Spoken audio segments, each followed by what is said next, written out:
इतना कहने के बाद भी जो है जय कैसी निकली है राम जी ही जानते हैं। हे आँख वो जो राम का दर्शन किया करे, उसी से हरि चरणों में बंदन किया करे, उसी से हरि चरणों में बंदन किया करे। आँख वो जो राम का दर्शन किया करे, बेकार वो मुख है जो रहे व्यर्थ बाद में, बेकार वो मुख है जो रहे व्यर्थ बाद में, मुख वो जो हरि नाम का सुमरन किया करे, मुख वो जो हरि नाम का सुमरन किया करे।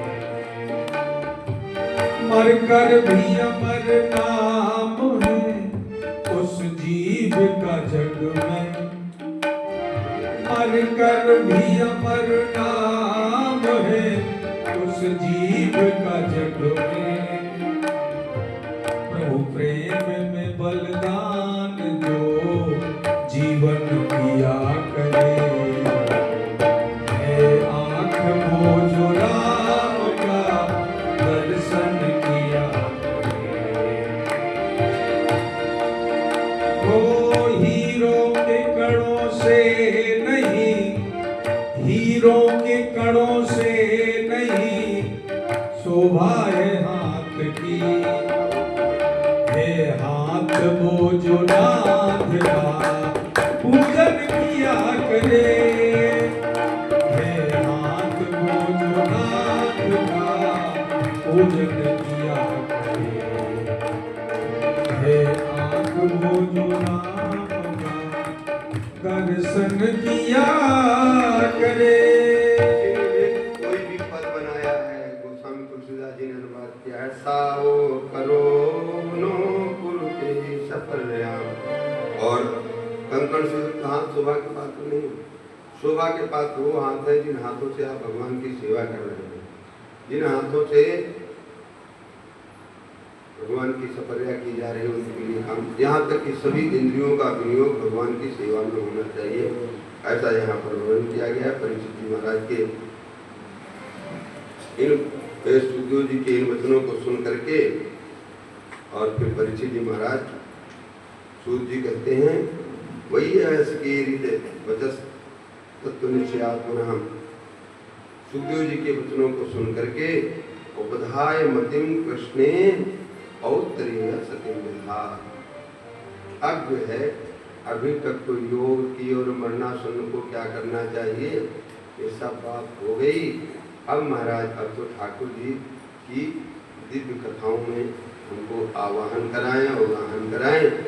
इस विचार सतिम दधा मतिम सतिम, सती मति है तो श्याम सुंदर को छोड़ करके इधर उधर न जाना, असती मति है जो संसार में डोलती है। सती किसको कहते हैं? हमारे यहाँ बलि किसको कहते हैं? समर्पण को। बलि जी ने बलि नाम करके राजा थे, उन्होंने सर्वस्व भगवान को समर्पण कर दिया, इसलिए देने का नाम हो गया बलि। और बलि को लगा दिए बकरी की बलि में लगा दिए। वस्तुतः है परमात्मा को अपना सर्वस्व समर्पण करने, बलि जैसा जो समर्पण करता है उसको बलि। और उसी प्रकार से सती माता जैसा जो अपने पति से अनुराग रखता है उसको सती कहते हैं। सबसे पहले सती कौन हुई? दक्ष महाराज की कन्या और हमारे भोले बाबा की कौन? अर्धांगिनी, जिनका नाम सती था। शंकर भगवान के अपमान को देख करके और फिर चढ़ गया पारा और सती हो गई, इसीलिए सती नाम पड़ गया। अब उनके जैसे जो कर लेता उसका नाम सती वो सती कहलाती है। और उसी प्रकार से अर्थात जिस प्रकार से सती जी ने शंकर भगवान पिताजी का वर्णन नहीं किया, इन्होंने लक्ष्य दे किसी न माँ की तरफ देखा, न बहनों की तरफ देखा, न और किसी की तरफ देखा, केवल भगवान शंकर की तरफ देख करके और उनका चिंतन करके अपने प्राणों का परित्याग कर दिया। उसी प्रकार से जिस व्यक्ति की मति केवल भगवान की तरफ रहती है वस्तुतः वो सती मति है। और जो संसार में डोलती रहती है वो उसको क्या कहोगे? असती। और क्या कह सकते हैं? उल्टा।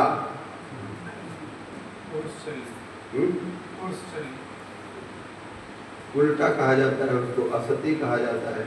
इसलिए इन सब कथाओं का सार है कि हम सभी लोग मरणासन हैं। क्या करना चाहिए?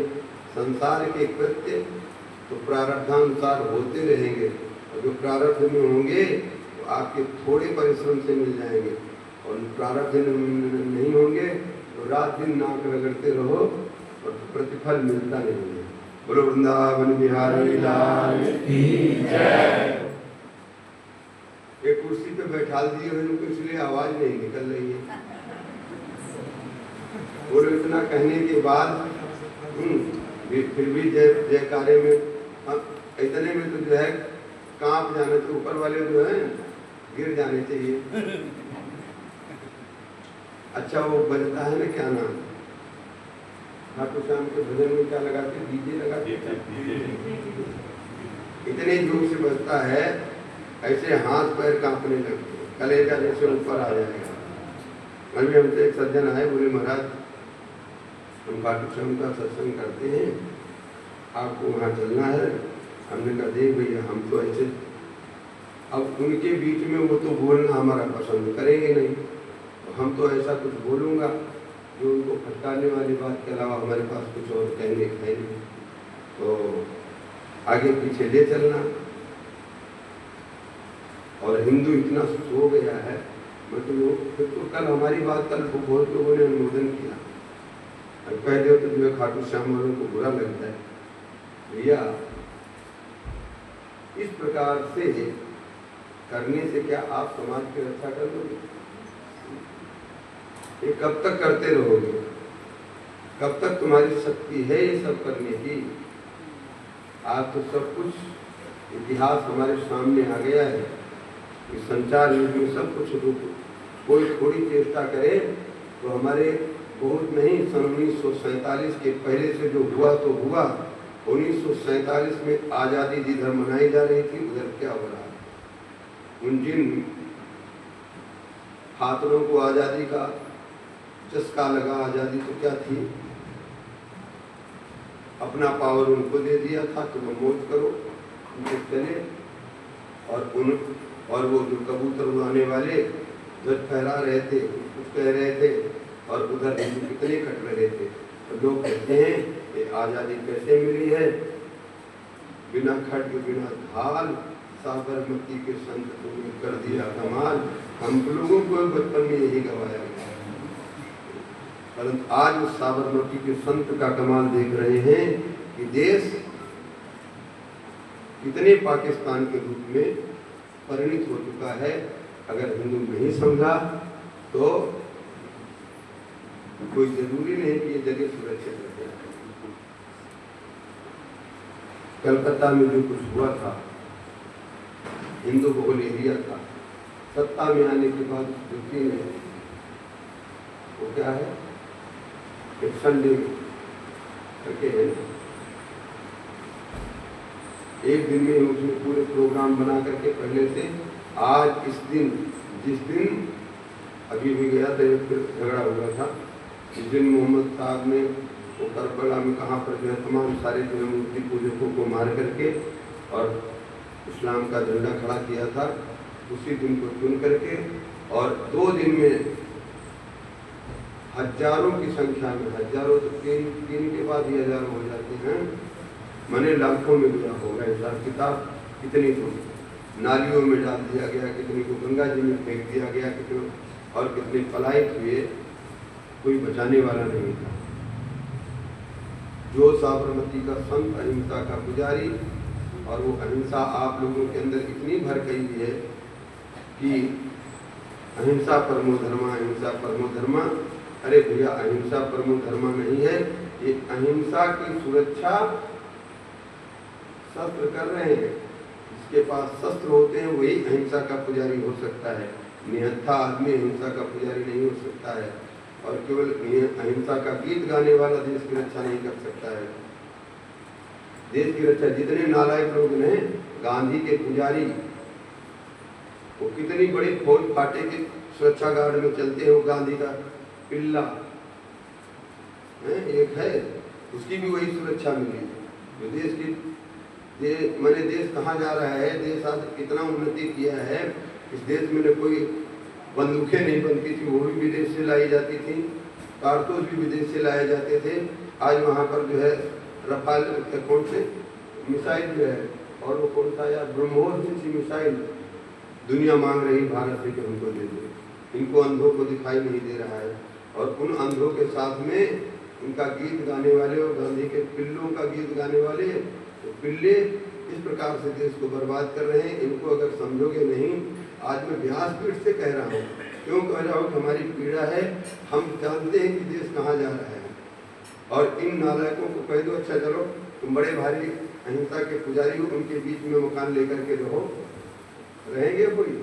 सब छोड़ छोड़ करके भगाते हैं। फिर भी पता नहीं इनको कौन सी जड़ी बूटी वो सुंघा गया है बुढ़ा कि महाराज बड़ी माने वहाँ पर इतना बड़ा जो है खतरा हुआ, हिंदू मारे गए, मर रहे हैं, तब तक तो कोई गया नहीं।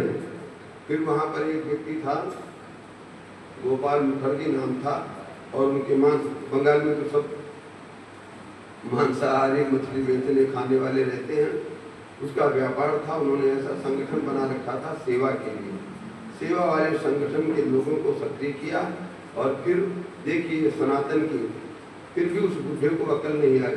सनातन ने किसी माँ बहन की, उनकी किसी माँ बहन बेटी की अंगुली नहीं उठाई, किसी बुढ़े को नहीं मारा, किसी बच्चे को नहीं मारा। जो गुंडे थे केवल गुंडों को छांट छांट के मारा, और गुंडे छांट छांट के मरने लगे तो गांधी पहुंच गया।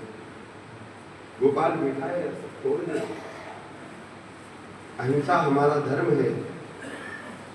ये तो मुसलमान बनने जा रहा था। एक रामचंद्र सूरी नाम करके वे गुजरात में उनको गुरु मानता था। उन्होंने कहा तो क्या करने जा रहा है, इनको वही अच्छे लगते थे, परंतु वो रोक तो दिए पर उनसे विमुख नहीं हुआ, और सारे हिंदुओं को मरवाए। सारा जब तुम्हारा देश का विभाजन हो रहा था, सारे हिंदू इस अंधेरे में थे। गांधी बापू ने कहा है हमारी लाश पे होगा देश का विभाजन, तो ये मर जाएंगे तब विभाजन होगा, अभी तो विभाजन होना। उन्हीं के सामने विभाजन हो गया। कोई देश की योजना नहीं बनाया कि भाई अगर ऐसा होगा तो कैसे जो है जनसंख्या को बचाएंगे हिंदुओं की, कोई योजना नहीं। लाखों की संख्या में हिंदू मार दिए गए। यहाँ तक कि विदेशों में तो 40-40 लाख और उससे भी ज़्यादा लाख के विदेशों का आंकड़ा है, परंतु उनके आंकड़े को छोड़ दो, मान लिया अतिशयोक्ति करके लिखे होंगे 20-25-30 लाख को मरे, कितने बेघर हो गए। और आज पुनः वही स्थिति पैदा कर दी गई। इसलिए विभाजन हुआ था। देश का विभाजन किस लिए हुआ था बताओ, बता सकता है कोई? पाकिस्तान क्यों बना भाई साहब?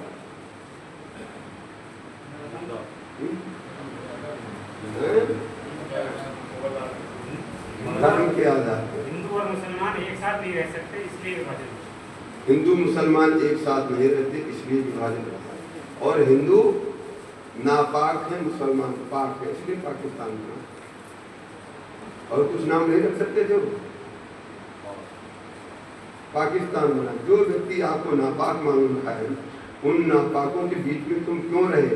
परंतु उनका एक कौन सा सिद्धांत है? अल तकिया।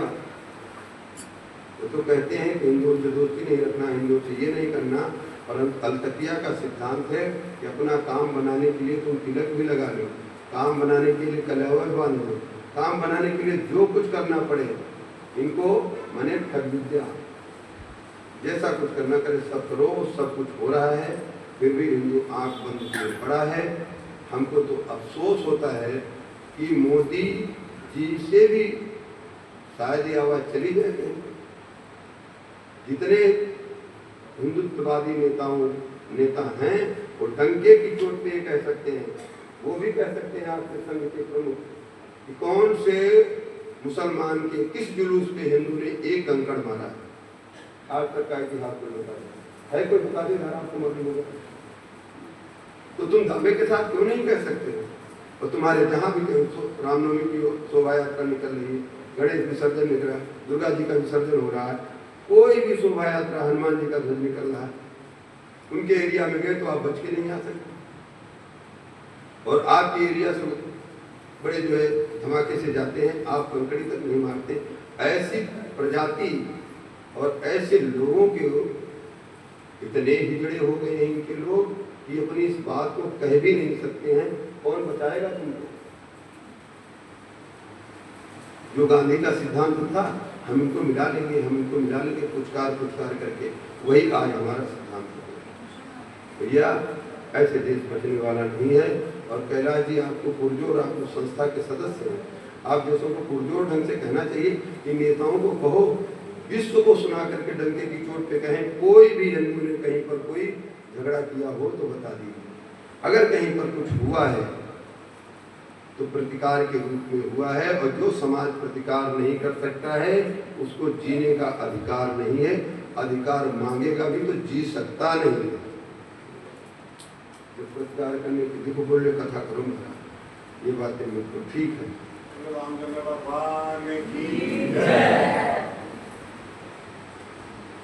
हम ये कोई हमें शौक नहीं है, परंतु जो परिस्थितियां देख रहा हूँ हिंदू समाज की, उन परिस्थितियों के कारण जब भी कहीं कोई मिल जाता है तो हमारा गला इसलिए बैठा बहुत बोलता हूँ। ईमान जी कोई भी आता है शिखा सूत्र के लिए, परिवार नियोजन के लिए, बिना बोले अगर किसी के साथ में एक बच्ची दिखाई देगी, एक बच्चा दिखाई देगा, तो मैं यही प्रश्न करता हूँ कि इसका भाई कहाँ है, इसकी बहन कहाँ है? क्यों? हमें क्या लेना देना है? इस समाज की पीड़ा है, हिंदू समाज है तभी ये कथाएं सुनी है। ये कथाएं होंगी नहीं। पाकिस्तान में भी खूब कथाएं होती थी, बांग्लादेश में खूब कथाएं होती थी। आज जाकर के देखिए बड़े बड़े मंदिर हमारे रामायण संप्रदाय के, यहाँ पर मुल्तान में नरसिंह भगवान का इतना विशाल मंदिर था, सब कुछ छोड़ छाड़ करके आकर के हरिद्वार में कितनी घटनाएं हैं। परंतु फिर भी इनसे जो शिक्षा नहीं लेगा और डीएनए देखेगा तो देखते रहो, डीएनए डॉक्टर का, डाकू का, और एक भाई डाकू हो गया, डॉक्टर हो गया, दोनों का डीएनए एक में रहेगा, डीएनए अलग आएगा क्या? तो डाकू ही रहेगा। डाकू जो समाज अपने विरोधी को नहीं पहचानना सीखा, जो अपने शत्रु को नहीं पहचानता है, वो समाज रह नहीं सकता, चाहे कितना गीत गा लो। अभी के वैभव को देख करके, अभी की परिस्थितियों को देख करके मैं जान रहा हूँ कभी क्या हो रहा है, कहाँ जो है 14 से पहले जगह जगह बम फूट रहे थे। और अगर आज उन्हीं की सत्ता होती तो आज ये कथा नहीं कर पाते, मैं समझता हूँ ये कथा नहीं हो पाती, वो आतंक छा जाता। फिर भी हिंदू नहीं समझ रहा है और हिंदू के पुरोधा लोग नहीं समझ रहे हैं, तो निश्चित वो आत्ममुक्त है। आत्ममुक्त समझते हो? हमसे श्रेष्ठ कोई नहीं, हमारे से ताकत तो जो हमसे टकराएगा चूर चूर हो जाएगा। अरे यारो, तुम तो अफगानिस्तान, काबुल, कंधार और कहाँ ईरान, इराक, सर्वत्र तुम थे कि नहीं थे? वहां कहाँ गए तुम टकरा करके चूर चूर हो गए, तुम टकराए नहीं। फिर क्यों इतने में सिमट गए? और तुम बंगाल में क्यों नहीं टकराने चले जाते हो? तुम जम्मू कश्मीर में क्यों नहीं टकराने चले जाते हो? और दूर की बात छोड़ो तो जयपुर में ही कितने इलाके हैं जहाँ तुम टकराने नहीं जाओगे। क्यों यार आत्मयुद्ध हो रहे हो? वस्तु स्थिति को देख करके उसी हिसाब से काम करना चाहिए और विश्व को ये संदेश देना चाहिए। हिंदू ने अगर किसी के ऊपर पत्थर मारा हो तो आप हमको बताइए। और एक कहीं कोई धोखे से गाय को काटने वाला मार दिया जाता है, पूरे विश्व में हाहाकार मच जाता है। ओहो, मॉब लिंचिंग हो रही, हिंदू लोग मॉब लिंचिंग कर रहे हैं। हिंदुओं की इतनी मॉब लिंचिंग हुई है और हो रही है, उसको कोई सुनता नहीं। क्यों नहीं सुनता? तुम तो सोचते हो हमारा कुछ नहीं हो रहा। धिक्कार है। कन्हैया का मर्डर हुए कितने दिन हो गए और वो खुलेआम कह रहे हैं मैंने मर्डर किया, वीडियो बना के डाल रहे हैं। क्या है तुम्हारा संविधान क्या है? कहाँ मर गया संविधान? संविधान केवल है उन्हीं के लिए, तुम्हारे लिए कोई संविधान नहीं, तुम्हारे लिए क्यों मरने का संविधान है। इसलिए अगर अभी भी नहीं चाहिए तो भाई बोल ये कथा कहाँ से आ रही भाई? चलो आ गई, प्रणाम करते हैं, परंतु इन बातों को ध्यान में रखना पड़ेगा, तभी जा करके हमारी ये कथाएं, हम अपने पितरों का तर्पण और होम इस देश में होता रहेगा, अन्यथा तो भगवान ही हमारी जो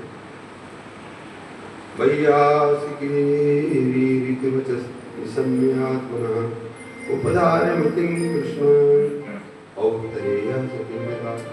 देखो इस बात में रोज आ गया तो जरूर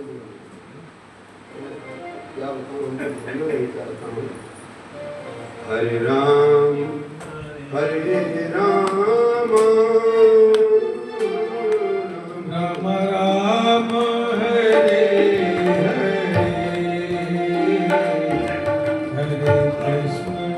हरे कृष्ण कृष्ण कृष्ण हरे हरे, हरे राम राम राम हरे हरे, हरे कृष्ण कृष्ण कृष्ण हरे हरे। गुरुदेव कृपा करके मुझको अपना लेना, गुरुदेव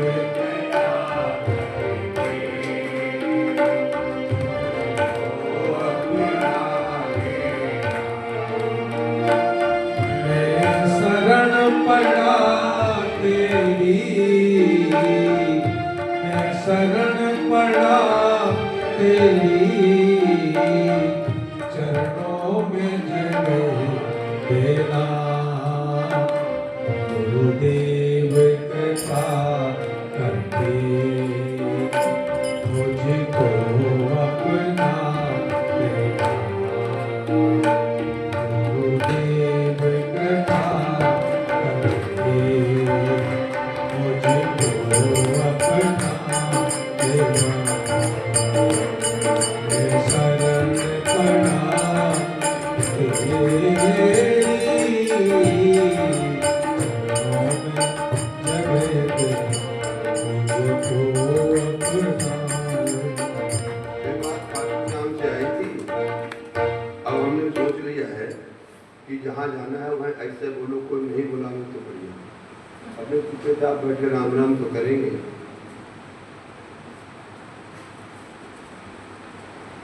इतना बहरा हो गया है, मूर्छित हो गया उस ध्वनि से, कुछ सुनने को तैयार है। ये हिंदू की ये स्थिति है, कुछ सुनने को तैयार है, बस धमाधम नाचो नाचो, नचनिया बना दिया देश को। और नचनिया में क्या रक्षा करेंगे देश? सूरवीरों का देश नचनिया बन गया है। बोलो ध्यानाथ की याम याम सख्यम उपासति पुरुषक्ति परपुमान आत्मानं प्रीतिं कर्मधि विकरोति च यथा गोमया गोपायति यथा संयच्छति पुनः।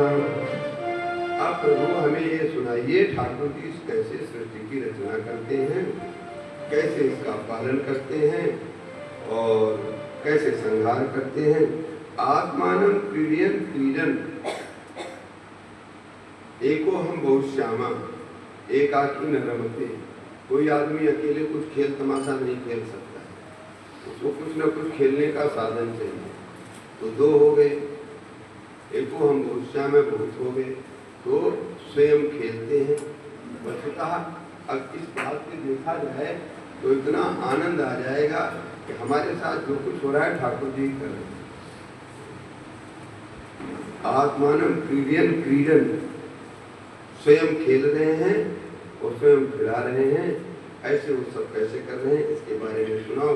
अब भगवान की लीला है माया को आश्रित करके तो ठाकुर जी करते हैं। तो फिर सुखदेव जी महाराज यहाँ बड़ी लंबी चौड़ी भगवान की मंगलाचरण करते हैं। नमो नमस्ते ऋषभाय शाश्वतां विदुर काष्ठाय मुहुर्मुहुर्नाम। भक्तों के आश्रय प्रभु मैं आपको बारंबार नमस्कार करता हूँ। और आपको वो लोग नहीं लोग देख सकते हैं जो कुयोगी हैं। निरस्त साम्यातिशयन, आपसे न कोई आगे है न पीछे है, आपकी बराबरी कोई कर नहीं सकता। ऐसे स्वधामनी ब्रह्मणि अपने तेज में अपने प्रकाश में रमण करने वाले प्रभु मैं आपको नमस्कार करता हूँ। यहाँ पर बहुत विस्तृत जो है सुखदेव जी ने भगवान की वंदना किया है।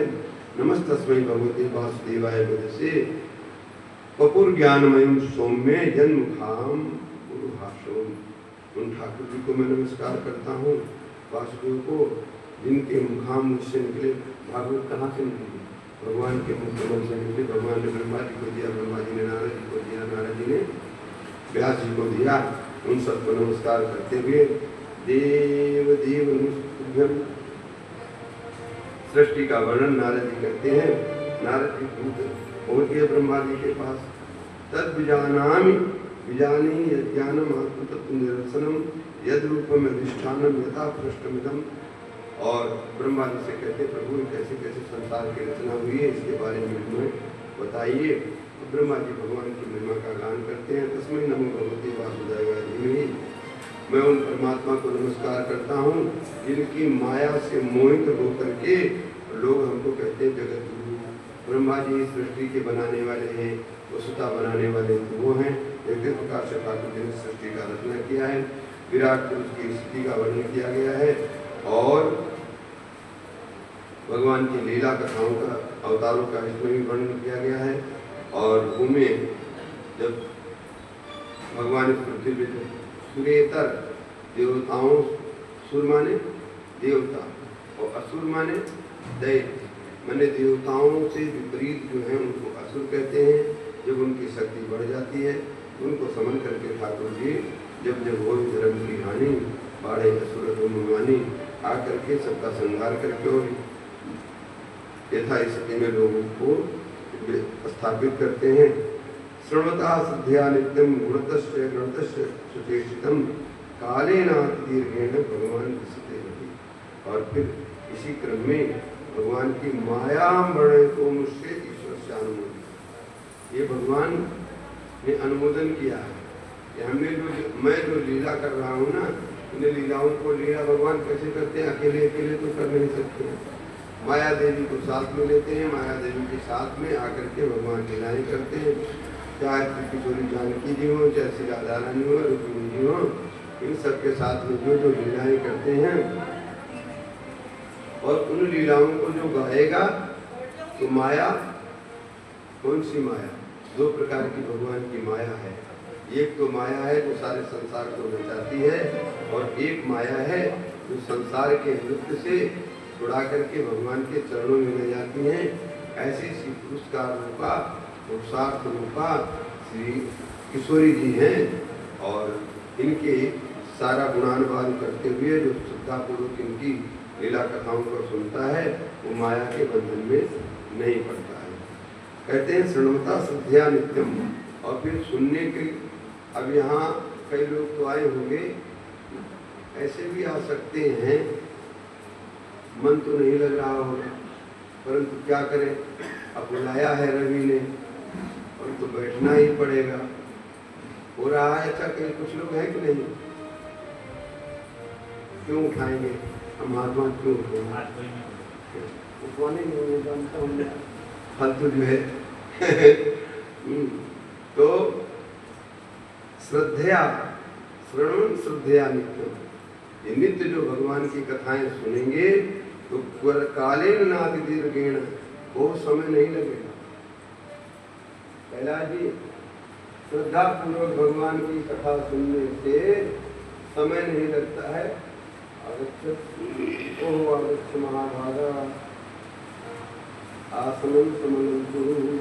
जय सीताराम। आ जाओ, कोई बात नहीं भगवान।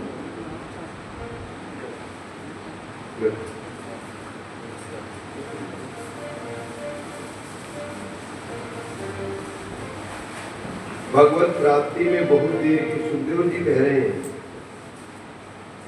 शृण्वता श्रद्धया नित्यं गृणतश्च स्वचेष्टितम्। जो भगवान की चेष्टाओं को, लीलाओं को श्रद्धा पूर्वक गान करता है और जो श्रद्धा पूर्वक सुनता है। मैं तो सही बताऊं, शुरू से हमारी ये चलो इस बहाने कथा करूंगा तो कुछ तो ठाकुर जी के चरित्र भी आएंगे, कुछ अपना हृदय भी देखने को मिलेगा, क्योंकि हमारे शास्त्र दर्पण है। शास्त्र से बढ़िया दर्पण कोई हो नहीं सकता है।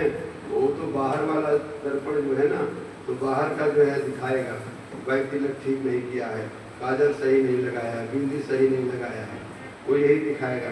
परंतु हमारा अंतःकरण कैसा है, वास्तव में भगवान के लायक बना कि नहीं बना, उसमें कहाँ कहाँ कमियां हैं, ये शास्त्र दिखाएंगे। तो श्रवणता और गृणता कहते हुए और सुनते हुए जो श्रद्धापूर्वक कहते हैं, श्रद्धापूर्वक सुनते हैं, तो काले नाति दीर्घ में बहुत ज्यादा समय लगने का नहीं। क्षिप्रम भवति धर्मात्मा, भगवान ने गीता में कहा है, अपिचे सुदुराचार भजते मां अनन्य भाग साधुरेव समन्वित्या सत्सुत शांति निगच्छति। चाहे कितना दुराचारी हो, पापी हो, भगवान का भजन करने लगेगा तो फटाफट साधु हो जाएगा। परंतु उसके साथ लगाया श्रद्धा, श्रद्धा के साथ, परम निष्ठा के साथ। श्रद्धा शास्त्र गुरुवचनेषु विश्वासा है, शास्त्र और गुरुजनों के वचन में जो विश्वास है, कह दिए तो ये ब्रह्मा की लिखी हुई है, ऐसा मान करके जो करता है तो क्षिप्रम ठाकुर जी फटाफट हृदय विशते हृदय में घुस जाते, अंतःकरण शुद्ध हो जाएगा। शुद्ध अंतःकरण में ठाकुर जी को फटाफट चलो भाई अपनी जगह खाली हो गई है। ऐसे में जब काम क्रोध मदलोग मस्तरादि को सुला करके रखोगे तो ठाकुर जी क्यों आएंगे। इस प्रकार से यहाँ पर बहुत प्रकार से सृष्टि के क्रम में परीक्षित जी ने प्रश्न किया है। ब्रह्मरातो संप्रीत विष्णुरात संसदी, और परीक्षित जी के प्रश्नों को सुनकर के ब्रह्मरात कहते हैं सुखदेव जी को, और विष्णुरात कहते हैं विष्णुराता, भगवान विष्णु के द्वारा जिनकी रक्षा की गई। रात माने रक्षा, और एक विष्णुरात और ब्रह्मरात। और ब्रह्मरात कौन है? परीक्षित सुखदेव जी महाराज, जो ब्रह्मण रता, ब्रह्म में ही जो लीन रहते हैं। ऐसे उनकी बात को सुनकर के अनुमोदन किए। प्राभागवतम नाम पुराणम ब्रह्म संहितम, ये ब्रह्म संहिता ब्रह्मा जी के द्वारा जो कही गई है और परमात्मा का जहाँ अनुमोदन किया गया है, इस पुराण को कहा गया है। ब्रह्मा जी तपस्या कर रहे हैं और उनको भगवत दर्शन हुए, और भगवत दर्शन होने के बाद ब्रह्मा जी ने कहा महाराज सृष्टि कैसे करें। भगवान ने कहा वरदान मांग लो, महाराज सृष्टि के लिए आपने हमको लगाया है, उसके लिए हमारे अंदर क्षमता आवे तो प्रार्थना किए, और हम आपको भूलेंगे नहीं। कहीं ऐसा न हो जाए हमको ये अहंकार आ जाए। सामान्य व्यक्ति को अहंकार आ जाता है, मैंने ये घर बनाया, मैंने वो किया, मैंने वो किया। ब्रह्मा जी इतनी बड़ी सृष्टि को बना करके भगवान से प्रार्थना करते हैं, हे प्रभु सब आप काम कर रहे हैं, आप करवा रहे हैं, परंतु कहीं हमारे अंदर हमारी एक ही प्रार्थना है, मैं ये नहीं सोचने लगूं कि मैं इसका रचयिता हूँ। ऐसे हम लोगों को भी भगवान से प्रार्थना करना चाहिए, हे नाथ हमारे अंदर ऐसा अभिमान ना आवे। जो कुछ करने कराने वाले हैं, अच्छा करने कराने वाले भगवान हैं कि और कोई? इस शरीर से ठाकुर जी निकल जाए, लोग बोलते मैंने उसको पढ़ा दिया, मैंने उसको गोद ले लिया, हाथ जेब में डाले 10 रुपये निकाल करके देने के लिए, तो कब तक ये हाथ निकलेगा? जब तक ठाकुर जी है तभी तक निकलेगा। और ठाकुर जी निकल गए, उसी समय आ गया अटैक, पड़ गए, हाथ जेब का जेब भी नहीं हो जाता है। तो कौन करने वाला है? करने वाले तो वही हैं। हम सिर्फ अपने बीच में अहंकार का ढोल पीटने लगते हैं शरीर में बैठ करके। अब यहाँ पर चतुश्लोक की भागवत का उपदेश दिया गया। अहमेवा संग्रहाग्रे नान्य सत परम। देखो जो कुछ संसार में है मैं पहले भी था, मध्य में भी हूँ और अंत में भी हूँ। त्रिकालाबाधित जो सत्य है परमात्मा है, बाकी सब आने जाने वाले हैं। 4 श्लोक में एक प्रकार से तत्त्रय और अर्थ पंचक का बोध कराया गया है। अर्थ पंचक क्या है? हम कौन हैं और हम किसके हैं, हम जिसके हैं उसके पास कैसे जा सकते हैं। अच्छा, जाने वाले रास्ते पे चलने लगे तो रास्ते में कितने कंटक व्यवधान हैं उनको जानना, और फिर जाएंगे क्यों इसका विज्ञान होना जब तक, क्योंकि संसार का नियम है बिना लाभ के कोई किसी तरफ अग्रसर होता नहीं। लाभ का लोभ जब तक नहीं होगा तो लाभ का क्या है, कौन सा लाभ होगा, उसको जानने के बाद मोक्ष की प्राप्ति होगी। उसकी प्राप्ति के बीच में कौन कौन से व्यवधान आएंगे उसको साधन कहते हैं। साधन के विपरीत उनको सबको जान करके यहाँ पर बड़ा अच्छा तथा महांत भूतानि भूतान उच्चाउच्च तथा प्रविष्टानि तथा तेषु हम। और भगवान कहते हैं सर्वत्र, जैसे सभी भूतों में एक दूसरे में सब भूत मिले। भूत माने, अरे भूत माने वो भूत प्रेत नहीं जो कई बोलते हमारे भूत लग गया, उसके भूत लग गया। भूत ये हैं पंच महाभूत, पृथ्वी जल तेज वायु तेज आकाश इत्यादि, ये सब एक दूसरे में मिले हुए हैं और मिले होकर के भी अलग अलग भी। पृथ्वी में आकाश नहीं है क्या? पृथ्वी में जल है, आकाश है, सब है और सबके गुण हैं। पृथ्वी में 5 तत्वों के गुण हैं और आकाश में सतगुरुतम आकाश में एक गुण है। आवाज वही निकलेगी जहाँ आकाश होगा, आकाश नहीं होगा। अभी तबले को अंदर से एकदम आकाश रहित कर दो, ये आवाज निकलेगी क्या? परंतु अब बाहर रहेगा, बाहर में जब तक ऐसे करके पटक के मारेंगे नहीं आकाश में, तब तक आवाज निकलने वाली नहीं। तो ये सब सर्वत्र परमात्मा ही अंदर भी है, बाहर ही है और पूर्णमदा पूर्णमिदं के सिद्धांत से सब कुछ है। ऐसा बता करके भागवत जी के 10 वचनों का गान किया गया है। अत्र सर्ग विसर्गस्व स्थानम पोषणोदय निरोधो मुक्तिराश्रय। अत्र सर्ग विसर्गस्व स्थानम पोषणोदय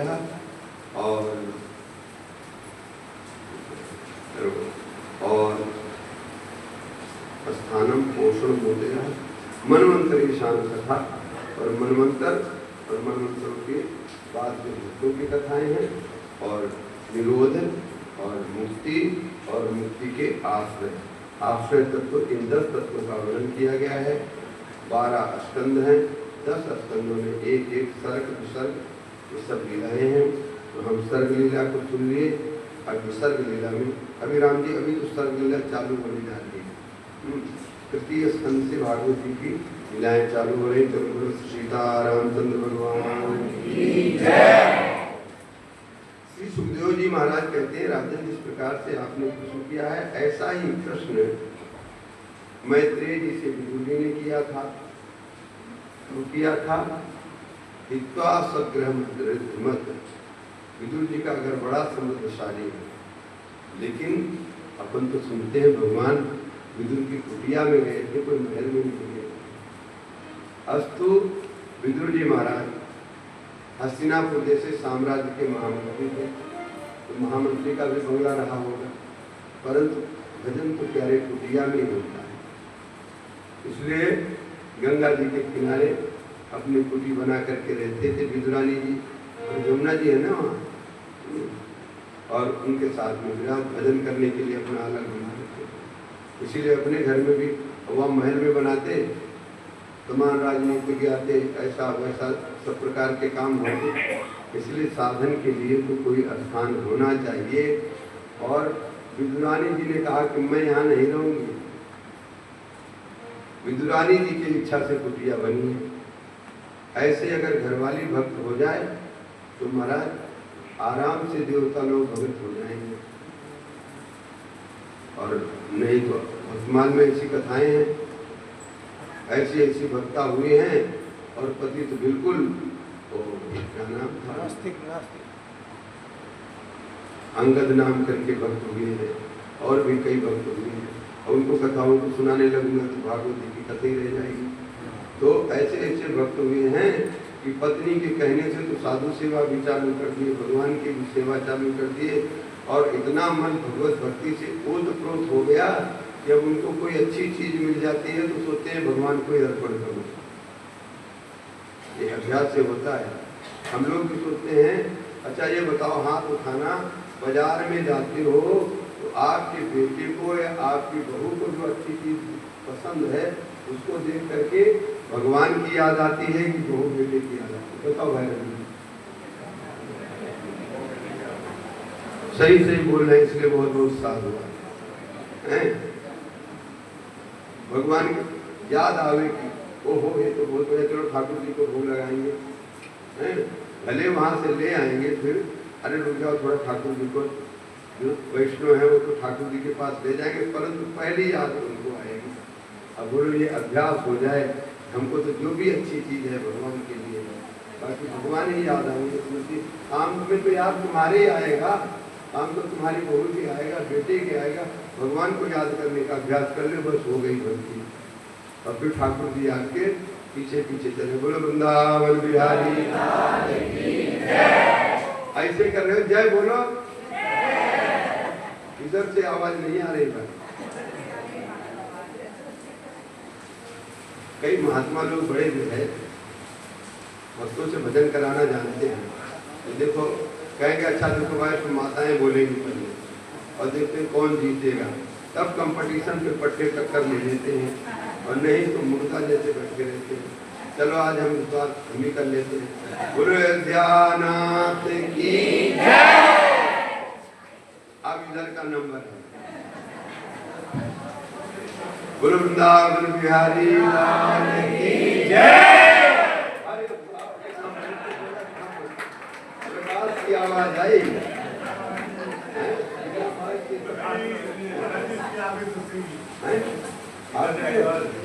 चलो जय हो तो चलो अब देख लेना भाई, अब तो सावधान हो जाना। अलग अलग इन दोनों की आवाज ऐसी गूंजे कि हाँ ठाकुर जी कहे वाह भाई हमारा जयकार बोल रहे हैं, अब तो इनकी जय करनी ही पड़ेगी। वृंदावन बिहारी लाल की जय। एवं पुरा पृष्ठो मैत्रेयो भगवान किला तत्रावनं प्रविष्टेन त्यक्त्वा स्वगृहमृतिमध्यद्वायम् मंत्रकृतो भगवान किलेश्वर पौर्वेन्द्र ग्रहमुक्ता श्री विदुर जी महाराज का घर को इन्होंने कहा है स्वग्रह रिद्धिमत। रिद्धिमत घर वो है जहाँ पर भगवान की भक्ति है, नहीं तो घर मसान परिजन जमतूता। जहाँ पर भगवान नहीं है वो घर मसान के समान है, और परिजन वहाँ पर मसान में भूत रहते हैं ना, वो परिजन भूतों के समान है। भगवान की भक्ति से युक्त है तो ही घर घर है, और वो समृद्धशाली घर है जहाँ पर भगवान की भक्ति होती है। श्री ठाकुर जी हस्तिनापुर पधारे हैं। हस्तिनापुर में दुर्योधन की अगवानी कर रहा है, और सभी हस्तिनापुर वासी ठाकुर जी का दर्शन कर रहे हैं, ऊपर से पुष्प बरसा रहे हैं, जय जयकार कर रहे हैं, आनंद हो रहा है। उसी भीड़ में विदुरानी जी भी पुचक पुचक करके ठाकुर जी के मुखारविंद का दर्शन करना चाह रही हैं। जो ठाकुर भी ऐसे भक्तों के लिए लालायित रहते हैं, और ठाकुर जी भी इस भीड़ में केवल विदुरानी जी को ढूंढ रहे हैं। और देख लिया विदुरानी जी मन ही मन कहा, प्रभु हमारे आज तो आप हमारे यहाँ जो है आतिथ्य स्वीकार करेंगे। भगवान ने भी सारे में कह दिया आऊंगा काकी जी आपके यहाँ, आपको छोड़ के कहाँ जाऊंगा। दुर्योधन को समझाया, 5 गांव देने की बात हुई, परंतु कोई बात बनी नहीं। भगवान से दुर्योधन ने कहा कि महाराज चले। भगवान दुर्योधन के समधी हैं, दुर्योधन की पुत्री का विवाह भगवान के बेटे से हुआ है, और तो समझी हुए परंतु भगवान ने मना कर दिया। आज हम समझी बन के नहीं आए हैं, आज हम युधिष्ठिर के दूत बन करके आए हैं। और देखिए भूख, भोजन किस प्रकार से किया जाता है। तो भूख लगी हो खूब, भूख जब भयंकर लगती है तो महाभारत में ऐसी कथा आई है, चांडाल के हाथ से हाथ का भात और एक ऋषि ने खाया। और भी कुछ खाने का लिखा है। तो या तो खूब भूख लगी हो, या तो फिर उसका इतना आदर प्रेम हो तब, नहीं तो फिर राम राम। और वो मैं सब देख रहा हूँ, न तो तुम्हारा उतना भाव है, न हमारे भूख लगी है, इसलिए हम तो चलते हैं।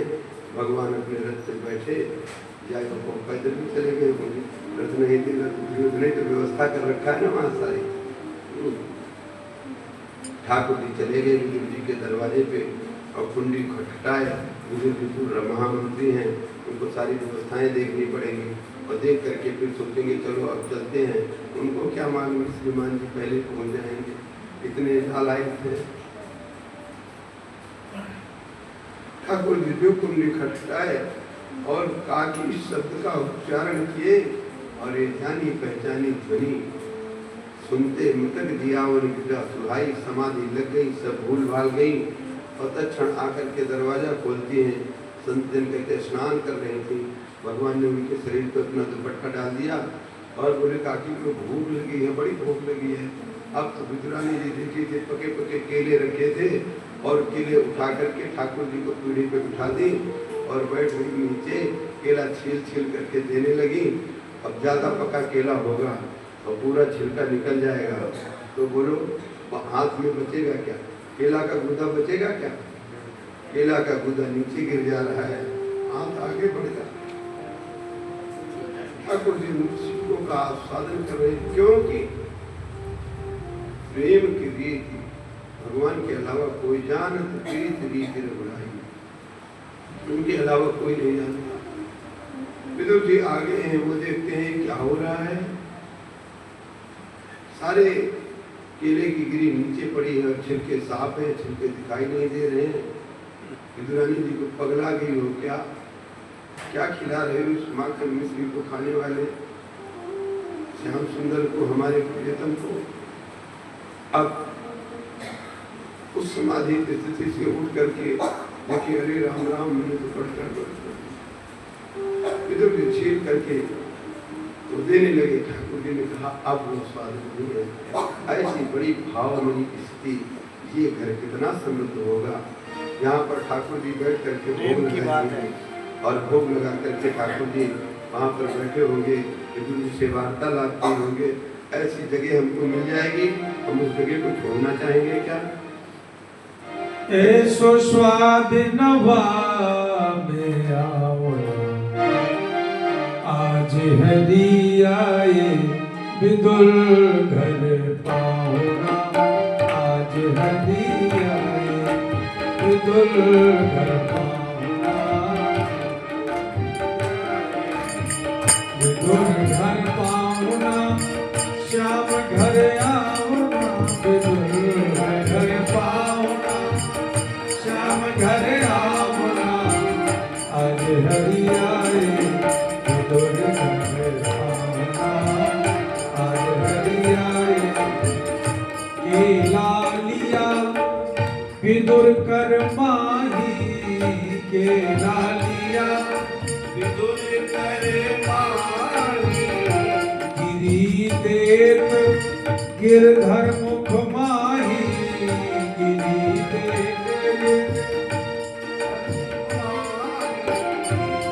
कहे कृष्ण अब सुनो विदुर जी, बेसो स्वाद नाया में आऊना, आज हरि आए विदुर घर पाहुना, आज हरि आए विदुर घर पाहुना, आज हरि आए। आंबा से कूसे रूखे सूखे, पासे कूसे रूखे सूखे, सुनो विदुर हम भाव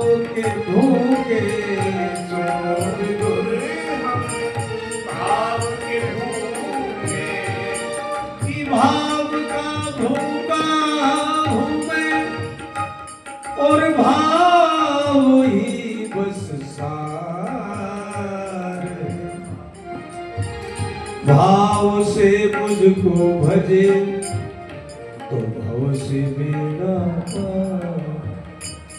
कि भाव बिन सुनी पुकारे मैं कभी सुनता नहीं। भाव वाले भक्त का भरपूर मुझ में भार है। बांध लेती भक्तजन मुझे भाव की जंजीर में। बसी इसी हेतु भूम पर होता मेरा अवतार है। पासे तू से रूखे सूखे पासे रूखे सूखे सुनो विदुर हम प्रेम के भूखे। सुनो विदुर प्रेम के भूखे। शंभु सखी धन धन विदुरानी। शंभु सखी धन धन विदुरानी। भक्तन मान बढ़ाना आज हरि आए विदुर घर पाहुना। आज हरि आए विदुर घर विदुर घर पाहुना। श्याम घर आवना विदुर घर पाहुना। श्याम घर आवना आज हरि आए विदुर घर पाहुना। आज हरि आए विदुर घर पाहुना। आज हरि आए।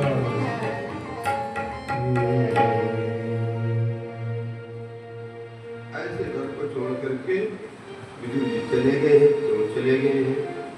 प्रश्न उठा। श्री विदुर जी महाराज धृतराष्ट्र के पास पहुंचे। धृतराष्ट्र को समझाते हैं, इसको विदुर नीति कहते हैं। और वो सब समझाने के बाद दुर्योधन देख रहा था। उसने कहा दास्या सुतम, ये दासी पुत्र हमारे पुत्रों से पला है, हमारा ही विरोध कर रहा है। मैं इसको धक्का दे करके निकाल नहीं रहा हूँ। और इतना कहना था। विदुर जी महाराज चुपके से प्रणाम करके और धनुष बाण दरवाजे पे रख करके तीर्थ यात्रा के लिए निकल गए हैं। जगह जगह भगवान के मंदिरों का दर्शन करते हैं। ठाकुर जी के स्वरूप का देव दर्शन करके विवल हो जाते हैं। यात्रा करते करते वृंदावन पधारे हैं, जहाँ पर उद्धव जी महाराज पहले से आ गए हैं। उद्धव जी विदुर जी को आया देख करके उद्धव जी को उद्धव जी ने देखा, उद्धव जी ने विदुर जी को देखा। दोनों बड़े प्रेम से एक दूसरे को गले से लगाते हैं। विदुर जी उद्धव जी से कहते हैं, जो उद्धव जी यदुवंश का क्या समाचार है? आप यहाँ कैसे हैं? कैसे प्रद्युम्न संकर्षण इत्यादि वसुदेव देवकी सेनादि का क्या समाचार है? कृष्णी विमुनि उद्धव जी कहते हैं, अब यदुवंश का क्या समाचार होगा? काल रूपी अजगर ने सबको निगल लिया है और श्याम सुंदर भी इस धराधाम को छोड़ के चले गए। अब कहाँ कुशल है यदुवंश की? चलो कृष्ण कथा सुनाइए।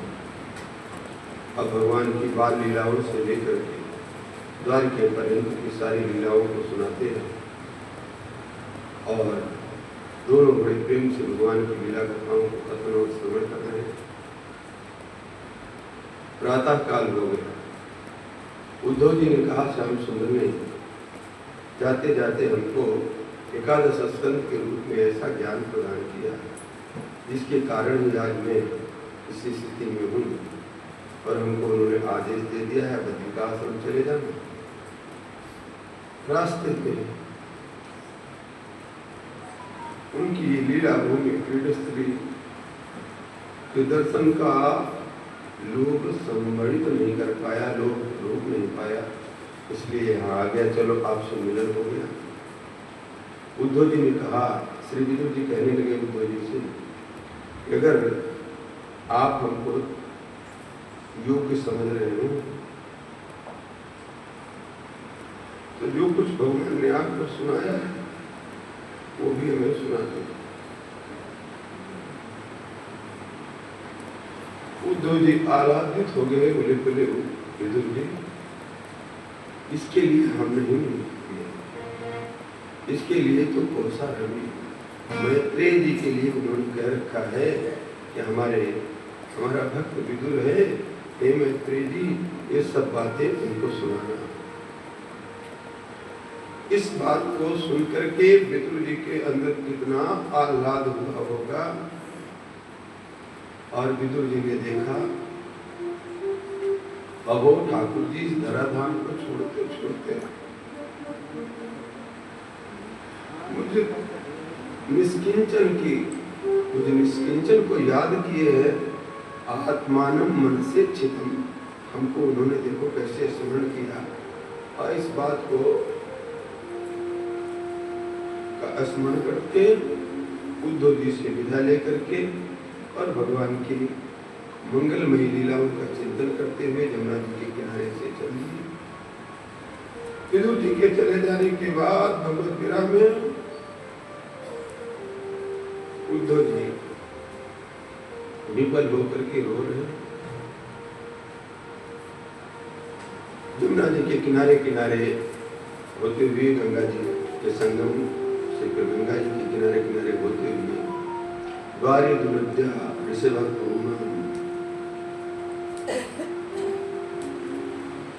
हरिद्वार में गंगा द्वार में श्री मैत्रेय जी को देखा। विदुर जी ने जो अगाध बोध है, जिनको बोध भगवान ने प्रदान किया, वही अगाध बोध होता है। बोध माने ज्ञान, और ज्ञान हो जाने के बाद उस ज्ञान के फलस्वरूप जिसके हृदय में ठाकुर जी लीलाएं कर रहे हों, ऐसे मैत्रेय जी को देख करके उनको साष्टांग प्रणाम किए। मैत्रेय जी ने उनका अभिवादन स्वीकार किया। विदुर जी कहते हैं, सुखाय कर्माणि करोति लोका न तै सुखम वा न दुःखारं वा। हे गुरुदेव, मैं संसार को देख रहा हूँ, सारा संसार बस एक सुख को प्राप्त करने के लिए काम करने में लगा है, रात दिन। परंतु बताइए कोई सुख प्राप्त कर रहा है? सबका प्रयत्न है सुख को प्राप्त करें और उसी के लिए रात दिन प्रयत्नशील है। परंतु किसी से पूछ लिया जाए, भाई आप सर्वतोभावे सुखी हैं, तो क्या बताएगा सुखी? भले कह दे हाँ हम बहुत सुखी हैं, परंतु एकांत में मिलेगा तो हमारे सामने कहने लगेगा, महाराज जी ये परेशानी है, बेटा बात नहीं मान रहा है, वो ऐसे मनमानी कर रहा है, बहू ऐसा करती है, फलाना ऐसा करता है, करना है। ये संसार की स्थिति है। ऐसी स्थिति में अगर कोई अवलंब है तो भगवान का, भगवत कथाओं का अवलंब है, भगवान का अवलंबन है। और फिर यहाँ पर को मैत्रेय जी विभिन्न कथाएं सुनाते हैं और किस प्रकार से सृष्टि का सृजन होता है। विराट रूप से ब्रह्मा जी का प्रकट हुआ। ब्रह्मा जी भगवान को ढूंढने के लिए कमललाल में प्रवेश करते हैं, कुछ नहीं मिलने पर वापस आते हैं और तपस्या करते हैं। उनको आकाशवाणी तपस्या की होती, तपस्या करते हैं। तपस्या के बाद भगवान आकाशवाणी होती है, सृष्टि की रचना करो, कैसे रचना करो, सारी बातों को लेकर के भगवान की कृपा को पाकर के पुनः महत्त्व से, प्रकृति से महत्व से, अहंकार सत्व रजतम गुणात्मक होता है। उससे देवताओं की सात्विक अहंकार से देवताओं की उत्पत्ति होती है और तामस से तन्मात्राओं की और विषयों की उत्पत्ति होती है, पंच महाभूतों की उत्पत्ति होती है, इंद्रियों की उत्पत्ति होती है। इस प्रकार से सारी सृष्टि बन गई, लेकिन फिर भी ये कुछ करने में सक्षम नहीं हुई। फिर परमात्मा से प्रार्थना करते हैं, सारे इनके अधिष्ठात्र देवता ठाकुर जी इस शरीर में प्रवेश होते हैं, तब जाकर के कुछ क्षमता आती है। ऐसा यहाँ वर्णन किया गया है।